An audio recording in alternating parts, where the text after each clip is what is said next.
Alors Sylvie Petiot, bonjour. Bienvenue à l'émission Femmes et Entrepreneurs. Donc je suis heureuse de vous accueillir. Donc vous avez gravi tous les échelons. Alors expliquez-nous donc d'abord qui vous êtes et comment vous êtes arrivé à être directeur général de cette entreprise que vous dirigez avec votre mari. Bonjour et puis merci de votre invitation. Alors je m'appelle Sylvie Petiot, j'ai 56 ans et effectivement je suis rentrée dans cette entreprise très jeune puisque j'avais 17 ans et je suis rentrée comme secrétaire. À l'époque on disait sténodactylo standardiste. Oui, c'était pas très valorisant. Mais non, bon. C'était pas très valorisant et donc j'ai travaillé dans cette entreprise, je m'y suis trouvée bien et il se trouve qu'à un moment donné dans cette entreprise dans les années 80, en pleine crise, elle a rencontré des difficultés.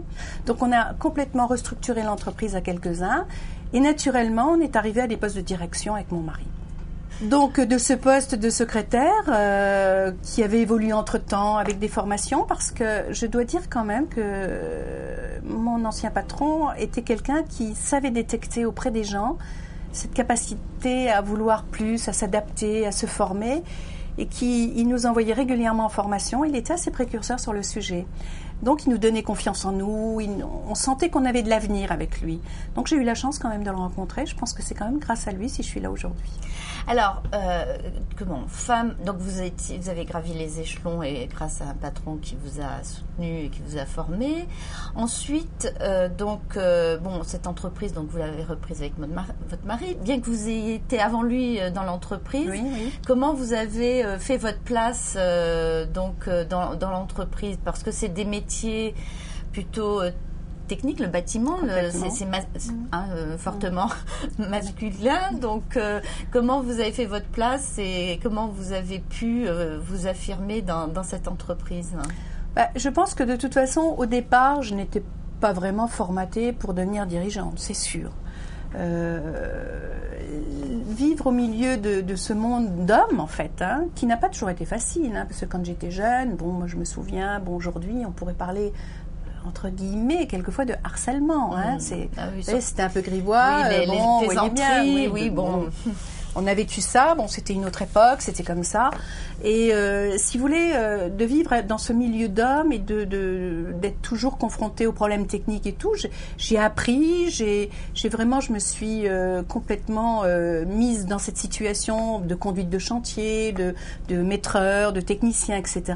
Et je pense que petit à petit, j'ai vraiment bien maîtrisé les choses. Et dès que vous pouvez avoir du réparti auprès des hommes en ayant des arguments justifiés, cohérents, vous devenez pertinents, convaincante. Vous êtes reconnu. On ne peut pas faire autrement, vous êtes reconnu. Je veux dire, à un moment donné, votre avis, même si je me souviens de certaines personnes qui n'aimaient pas trop que je donne mon avis, des gens qui sont partis depuis longtemps, bien entendu, mais j'arrivais à pousser et à me faire entendre. Est-ce que vous pensez que justement, dans votre entreprise, le fait d'avoir été en couple, c'est une force et ça peut expliquer ce fort développement qu'a connu l'entreprise? C'est une force pour l'entreprise, oui. C'est pas toujours une force pour le couple. Bien sûr, parce qu'il doit y avoir des moments de tension. On était relativement jeunes, on avait un beau projet devant nous, on l'a vécu vraiment avec beaucoup de passion. Donc je pense qu'on a vécu au moins 20 ans. On a consacré notre vie à ça, quoi. C'était énorme pour nous. Mon mari, c'est pareil. Il n'était pas destiné à être chef d'entreprise. C'est révélé quelqu'un d'un bon gestionnaire. Enfin, je veux dire, l'entreprise nous a apporté beaucoup de choses, personnellement. Et ça a été une force parce que, les temps de travail, vous savez très bien que, malheureusement, on a des semaines qui sont très compliquées. Les déplacements, les déjeuners, les machins, les trucs. Quand mon mari rentre pas ou moi quand je rentre pas, on se pose pas de questions. On se dit pas, oui, t'es pas rentré à l'heure. On sait que c'est pour un bien commun, quoi. C'est pour le bien de l'entreprise. Donc, à partir de là, on marche ensemble, quoi. Et est-ce que vous pensez que les jeunes aujourd'hui sont prêts justement à s'investir autant et de la même façon, parce que on s'aperçoit que dans ce monde des entrepreneurs et surtout dans des secteurs d'activité qui sont comme le bâtiment où on a parfois des chantiers qu'il faut travailler le soir, il faut rencontrer les clients en dehors des heures de bureau. Donc est-ce que vous pensez que ça peut faire peur à cette génération qui... Oui, je pense que, bon, c'est pas seulement dans le bâtiment, c'est en général. On a vraiment une mutation dans la société qui s'accentue, je trouve, beaucoup. Et on a des cadres, parce que c'est des cadres quand même, avec une mission, parce que c'est qu'il n'y a même pas de valeur horaire dans une mission. Bon, on est en plus on n'est pas exigeant. On ne demande pas aux gens de venir travailler le samedi, on ne demande pas. Mais quelquefois, il faut mettre des coups de bourre et c'est difficile. Des fois, c'est difficile. Ouais. Des fois, c'est très compliqué. Et souvent, parce que souvent c'est le conjoint. Vous savez que les familles ont de plus en plus d'enfants. Et nous, on voit bien dans tous nos jeunes cadres, ils ont 3-4 enfants, c'est incroyable. On a même un cadre qui a 6 enfants. Mais de notre côté, c'est très bien. D'ailleurs, on voit bien que la démographie en France est complètement boostée. Et moi, je trouve ça super.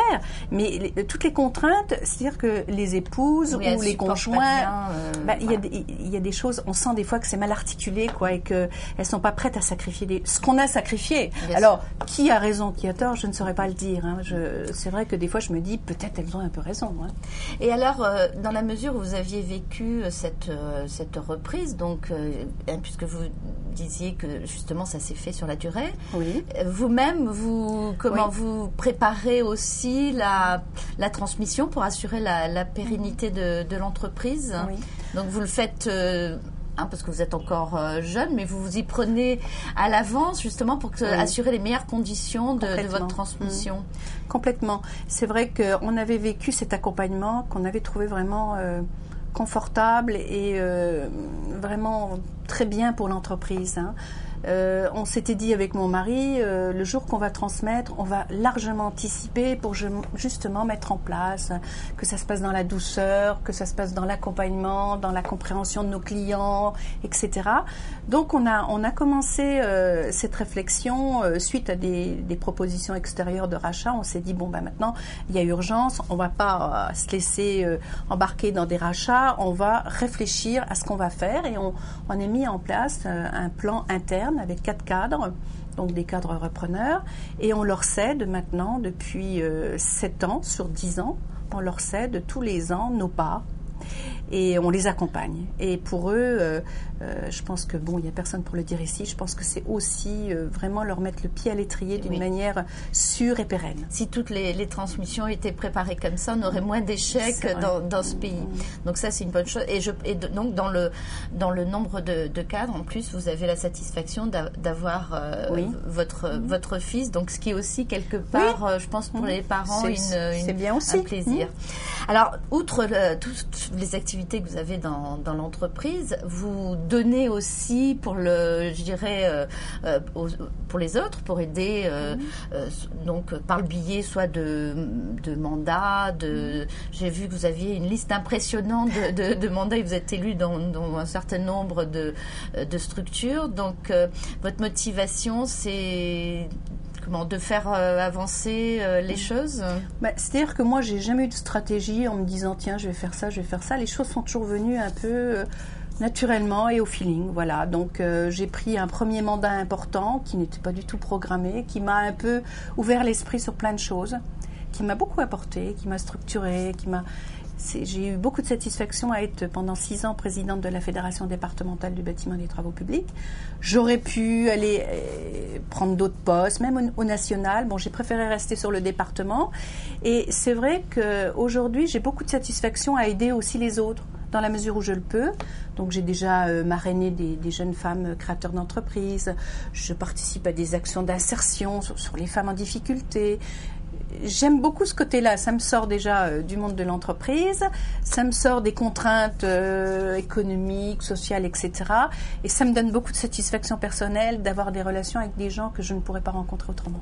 Oui, c'est enrichissant. Oui.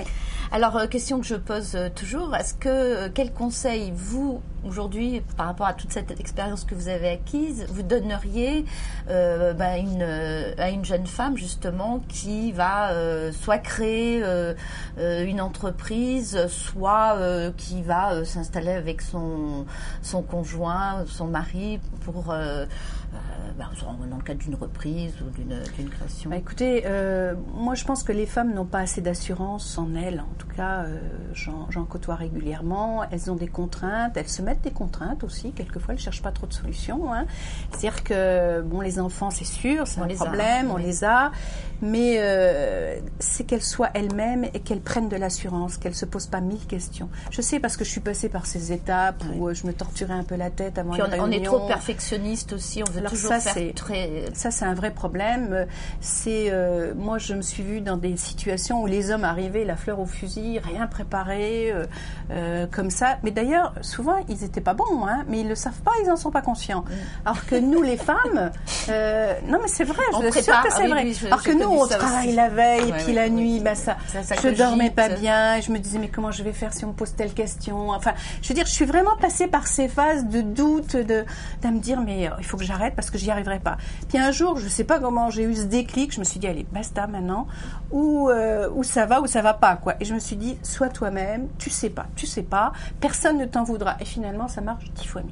Parce que les gens vous reconnaissent comme étant naturel, quoi. Hein, alors que quand on doute, des fois, on fait des... On en fait trop. Voilà. Et là, on n'est plus crédible. Bien, écoutez, merci beaucoup pour ce conseil. Et puis, merci tout court d'être venu. Je pense que ces témoignages sont précieux. Merci à vous, en tout cas. Bonne continuation. Et puis, bonne retraite quand le moment sera venu. Mais je ne suis pas sûre que ce soit vraiment une retraite. Si, je trouverai.